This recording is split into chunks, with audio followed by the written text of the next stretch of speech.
Assalamualaikum warahmatullahi wabarakatuh. Saya Nurani Zakiyah dari SPI 4D. Di sini saya akan melakukan chapter report pada bab 4 mengenai sejarah sosial Islam di Republik Singapura.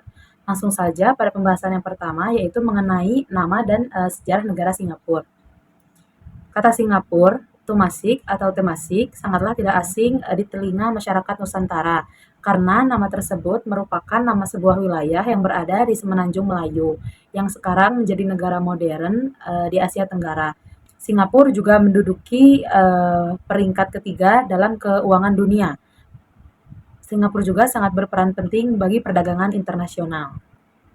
Dahulu, Singapura pernah menjadi bagian dari Kerajaan Sriwijaya, Kesultanan Melaka, dan juga Johor. Pada tahun 1819, Sir Stamford Raffles dari Inggris mendirikan pelabuhan di Singapura, menjadikannya pusat perdagangan strategis antara India dan Cina.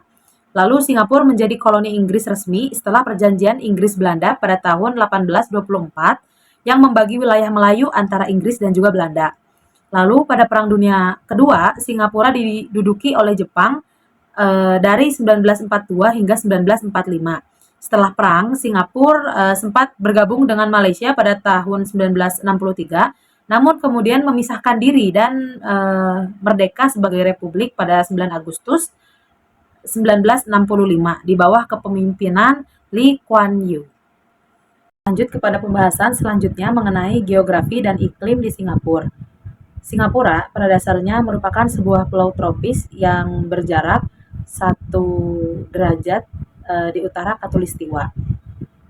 Luas Singapura sekitar 700 km persegi dan kira-kira 50 km dari timur ke barat. Di sebelah utara, Singapura berbatasan langsung dengan Malaysia, sedangkan bagian selatan berbatasan dengan Laut Cina Selatan dan Indonesia. Wilayah Singapura terdiri dari satu pulau besar sepanjang 30 mil yang dikenal dengan Pulau Ujong atau Ujung Semenanjung. Lalu ada 62 pulau kecil yang mengelilingi Pulau Ujong tersebut. Jadi Singapura total memiliki 63 pulau yang terdiri dari satu pulau besar dan 62 pulau kecil. Singapura memiliki iklim yang sama seperti Indonesia, yaitu beriklim tropis, hangat, dan lembab sepanjang tahun. Kelembapan yang cukup tinggi menyebabkan curah hujan yang cukup tinggi pula. Curah hujan rata-rata di Singapura per tahun yaitu 237 cm. Lalu pada bulan Mei dan Juni merupakan musim kemarau, sedangkan pada bulan November dan Desember merupakan musim hujan. Rata-rata kelembapan yang paling tinggi merupakan pada pagi hari yaitu 90% dan 60% pada sore hari.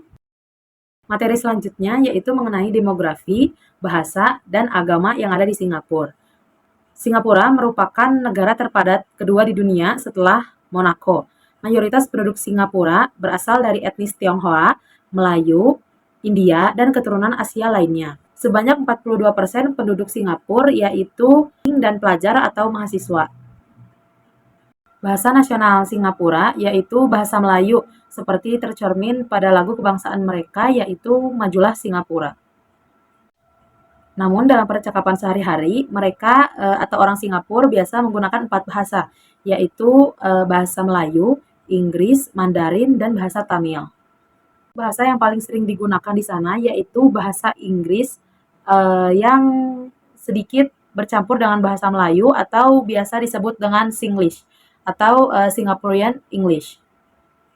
Jika dilihat dari aspek keagamaan, Singapura merupakan negara yang sangat multi-etnis dan multi-agama. Singapura merupakan negara sekuler dan tidak memiliki agama negara. Semua agama dan semua kepercayaan bisa tinggal dan hidup di Singapura. Keragaman agama ini dapat dilihat dari banyaknya momen perayaan seperti Imlek pada awal tahun, lalu ada Geylang Ramadan Bazaar, lalu selanjutnya warna-warni perayaan di Pavali di penghujung tahun, dan juga Christmas on a Great Street.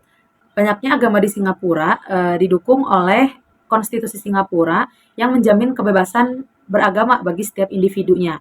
Lanjut kepada materi selanjutnya yaitu mengenai sejarah masuknya Islam di Singapura. Semenjak lahirnya Islam pada abad ke-7 Masehi, Islam menyebar di kawasan timur melalui jalur perdagangan yaitu jalur sutra dan jalur maritim atau jalur laut. Ada kalanya kapal-kapal mereka harus berhenti di berbagai pelabuhan. Tujuannya yaitu untuk mengisi persediaan makanan, persediaan minuman, perbaikan kapal, ataupun berubahnya arah mata angin untuk melanjutkan perjalanan mereka hingga ke tujuan. Jika melihat dari sumber-sumber yang ada, Islam diperkirakan telah datang ke Singapura pada abad ke-15 atau ke-16 Masehi, yaitu di saat namanya masih Tumasik. Selanjutnya, pada masa pemerintahan kolonial Inggris, banyak orang dari Hadramaut atau Yaman datang untuk berniaga dan berdakwah.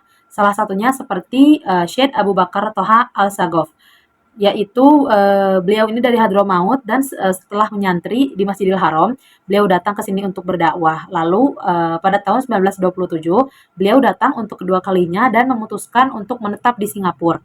Nah, peran dan kiprahnya ini dalam perkembangan dan penyebaran Islam di Singapura ini sangatlah besar.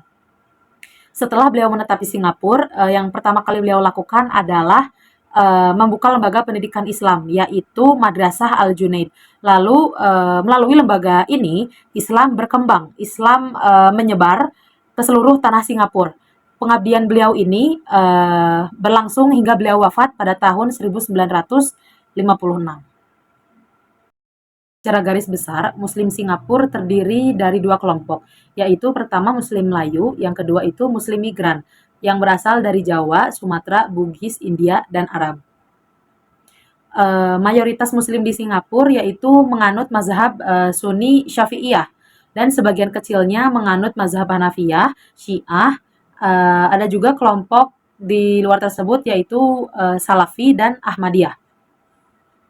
Meskipun secara umum kelompok Ahmadiyah ini tidak diakui sebagai kelompok Muslim atau kelompok mazhab dalam Islam, karena Ahmadiyah ini dipandang sebagai kelompok yang keluar dari ajaran agama Islam. Karena ajaran ini atau mazhab ini mengakui Nabi setelah Nabi Muhammad SAW. Namun di Singapura kelompok Ahmadiyah ini dikelompokkan ke dalam kelompok atau golongan Muslim. Sebagai upaya mempertahankan keberadaan Islam, kaum Muslim di Singapura berupaya melakukan penyesuaian dengan mainstream masyarakat dan juga peraturan pemerintahannya. Misalnya peraturan terkait pengeras suara yang digunakan saat azan. Suara azan dari masjid-masjid di Singapura tidak dapat didengar di halayak ramai layaknya di Indonesia. Materi selanjutnya yaitu mengenai perkembangan institusi Islam. Yang pertama ada Majelis Ulama Islam Singapura atau MUIS dan Lembaga Syariah. Nah, MUIS ini memainkan peran penting dalam mengurusi administrasi dan aktivitas keagamaan umat Islam di Singapura gitu, serta berfungsi sebagai dewan penasihat pemerintah dalam urusan agama Islam dan kaum Muslim di Singapura. Lalu selanjutnya ada masjid. Di Singapura terdapat 72 masjid warisan sejarah peninggalan pada masa lalu. Masjid-masjid tersebut didirikan oleh etnis Melayu, orang Arab dari Hadramaut pada tahun ke-19 Masehi dan warga keturunan Melayu Bugis dari Indonesia. Masjid-masjid tersebut berada di bawah lembaga pentadriban masjid yang pengurusnya dilantik oleh Majelis Ulama Islam Singapura yang sebelumnya sudah saya bahas. Nah, dari sekian masjid di Singapura terdapat beberapa masjid yang sebelum Singapura merdeka itu masjid ini sudah ada. Yang pertama ada Masjid Sultan di Kampung Glam atau Muscat Street. Masjid ini dibangun pada tahun 1824 Masehi. Lalu selanjutnya ada Masjid Omar Kampung Malaka. Nah, masjid ini terletak di Bencoolen Street. Dibangun oleh Syed Omar bin Ali Al-Junaid, seorang pedagang dari Arab Palembang. Didirikan pada tahun 1819 sampai 1820. Lalu merupakan, ini juga bisa dilihat ya, dari tahunnya merupakan masjid pertama yang ada di Singapura ini. Materi yang ketiga ini yaitu perkembangan sekolah Islam di Singapura. Sekolah Islam atau madrasah di Singapura itu lebih dikenal sebagai sebutan sekolah agama.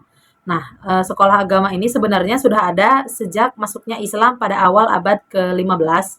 Bentuk awal sekolah agama Islam ini yaitu sekolah Al-Quran dan sekolah pondok. Singapura mencapai masa pemerintahannya sendiri pada tahun 1959 Jumlah madrasah telah berlipat ganda dari 6 madrasah menjadi 12 madrasah.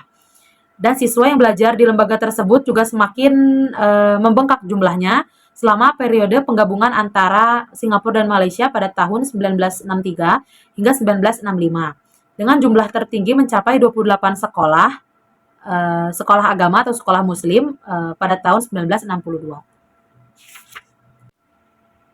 Mungkin cukup sekian yang bisa saya sampaikan, kurang lebihnya mohon maaf. Semua sumber yang saya sampaikan berasal dari buku Sejarah Sosial Muslim Minoritas Etnis Melayu di Nusantara.